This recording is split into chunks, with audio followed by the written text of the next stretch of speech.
কেইটামান প্ৰশ্ন সুধিম তই কিমাননো জানো চাম হাও কি প্ৰশ্ন বা সুধ যি সুধিব মন আছে সুধ মই কি জানো চব জানো মাষ্টাৰ চব বাৰু ঠিক আছে কচোন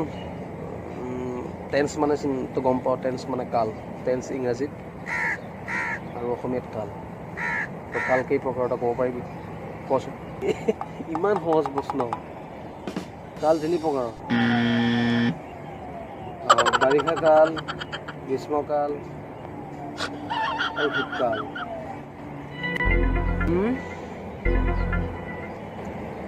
বৰ্তমান কি কাল চলি আছে কিনো কথা সুধি থাকা এই নজনা নিচিনা এতিয়াতো বাৰিষা কাল চলি আছে দেখিছোঁ দেখোন ইমান বৰষুণ পৰি আছে 3-4 দিনৰ পৰা বাৰিষা কালতো চলিব এতিয়া চব শেষ কৰিলি আৰু চব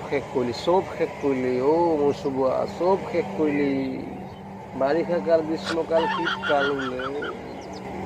বৰ্তমান বাৰিষা কাল চলি আছে বোলে হে ভগৱান কি কয় ভগৱান কৃষ্ণ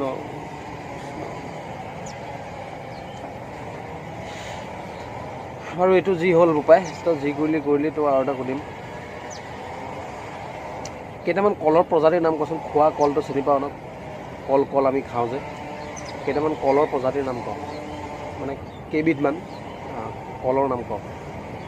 কলটো মোৰ আচলতে বহুত ফেভাৰিট হয় বহুত ভাল পাওঁ কল খাই কলটো যেনে তোৰ দমকল টিপকল নাৰিকল আৰু বহুত আছে ইমান মনলৈ নাহে এনেই এনেকুৱা হয় নহয় মানুহৰ এনেইতো একে মনত থাকে এনেই কোনোবা সুধিলে মনলৈ নাহে এনেকুৱা এটা কাম কৰ তই বাবু গধূলিকৈ আহিবি তোৰ হাঁহৰ মাংস আজি খানা এটা আছে খানাটো খাম দেই গধূলিকৈ আহিবি আমাৰ তালৈ দেই ভাল লাগিছে প্ৰশ্নকেইটা ইমান ধুনীয়াকৈ শুদ্ধকৈ তই কৈছোঁ গধূলি মিছ নকৰিবি কিন্তু হ'ব দে হাঁহ এই বহুত দিন হাঁহ খোৱা নাই প্ৰায় 3 মাহ 4 মাহ হৈ গ'ল হাঁহ খোৱা নাই ঠিক আছে আহিম দে ঠিক আছে দে